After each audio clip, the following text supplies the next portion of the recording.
What's up, YouTubers? This is Ken from Mahalo.com, and in this video we're going to start off with a character breakdown. This is going to help us learn the forms that it takes to draw sandy cheeks, and not the butt.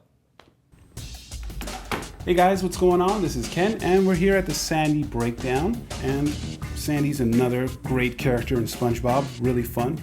Loves karate. I love karate. That's something we have in common, and loves science. So just a win right there. And she's really simple character to draw. A lot of simple shapes that we all know. And as we take a look right there, it's a big circle, kind of a square. And let's go ahead and start mapping her out. And the whole point of this character breakdown is just to see the character when you close your eyes and you don't have a reference image, a picture of Sandy.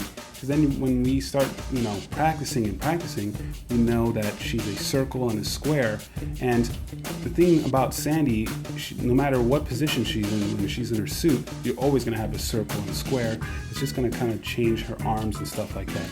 So let's get started. Let's go ahead and show you this big awesome circle right there, and we'll just map that out. And what's cool and a great technique, which you want to do, is not draw with your fingertips, draw with your arm. It's a great range of motion. I'm saying this if you're young and you're watching to get you drawing the correct way. And if you're older, well, not saying you're old, but we're going to teach an old dog new tricks, because that is the way. If you're not doing it yet, that's the way the cool kids draw. That's what I was just told. And we're going to go ahead and draw a square for her body.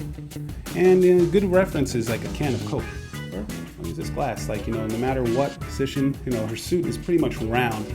But when we're drawing it, in two dimensions, it comes out of a square. So if you can just picture like sand, like a big ball around here, and any way you turn it around, that's what Sandy's body's going to look like. So we'll put this back, and we'll look at her legs, and it's just pretty much some squares right here.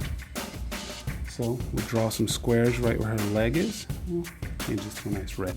So there we go. It's just some nice squares. And then her legs as well, those are squares, or actually rectangles. So we'll draw a rectangle here and a rectangle here, two rectangles. And her tail usually is around in kind of an oval shape, so we'll draw an oval, and let's draw all that on this side. So we'll draw a circle, we'll draw a square, and we can always render this out, but this is going to keep your drawing looking in the correct scale and the correct position, because a lot of times if we don't use these techniques, you might sometimes you can do it without it, but you're not going to get the correct scale.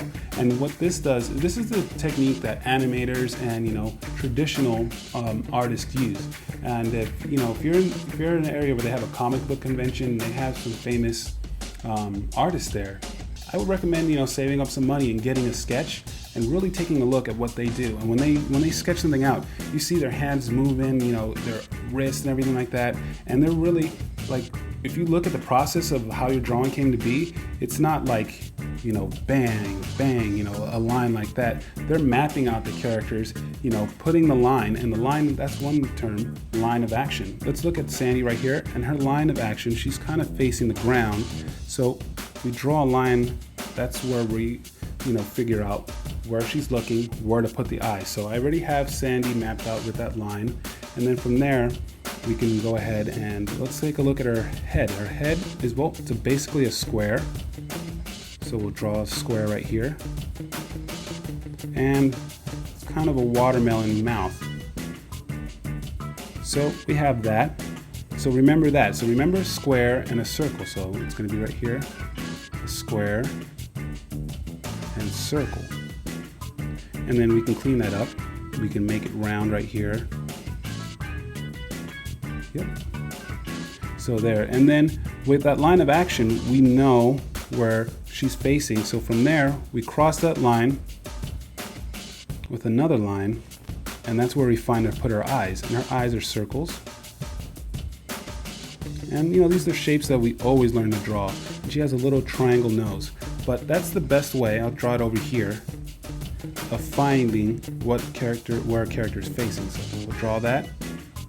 So I already have this line, and I'm going to intersect where her eyes would be and use that as a guide. So we have that, and we have those circles, and you can see already right there, you know, it's a cool little Sandy. And we can clean this up and show you just how that works. You know, so just remember those techniques, guys. We want to remember the basic shapes. And when you close your eyes and you're kind of coming up with Sandy in her own, you know, drawing, you know, we'll draw the line of action. The line of action is a stick figure. And practice your stick figures as well. And practice putting them in different poses, because, you know, that's going to, like, you know, help you when you want to draw your favorite character doing an action position. You know, so whenever someone, you know, makes fun of you, have a sketchbook just of stick figures, just in different positions. And then from there, you know, you kind of learn, you go in steps. So once you get a good range of motion, especially with your stick figures and all that stuff, it's going to help you a lot. Because you know what, that's one thing I didn't do when I was learning to draw. I didn't draw stick figures. I'm like, stick figures are for babies. No, stick figures are really cool because they'll help you learn the motion of the character, so you can think of cool poses. If you have Joker and, you know, Batman fighting, you know, you can map that out just with stick figures. You can have them, you know, like fighting, and that's just a great thing. I mean, it's steps.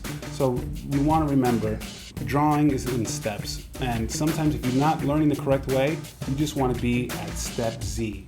And, you know, it's not, I don't think there's like 24 steps, but you just want to remember, you know, start simple. Start with lines, start with action figures. Remember, break characters down to its simplest shapes. And that's what this whole series, the character breakdowns, is all about.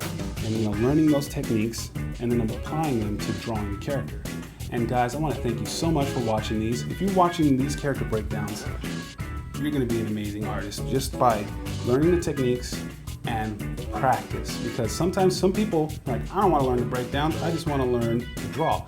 And basically that's what it is. It's like, I want to play the piano and I want to learn how to play Pirates of the Caribbean. And you're dun, dun, dun, dun, dun, dun, and that's fine, but you only have to play that song. But if you like watch our piano videos and we teach you the chords, boom, boom, and you're learning the chords, then you can play any song you want.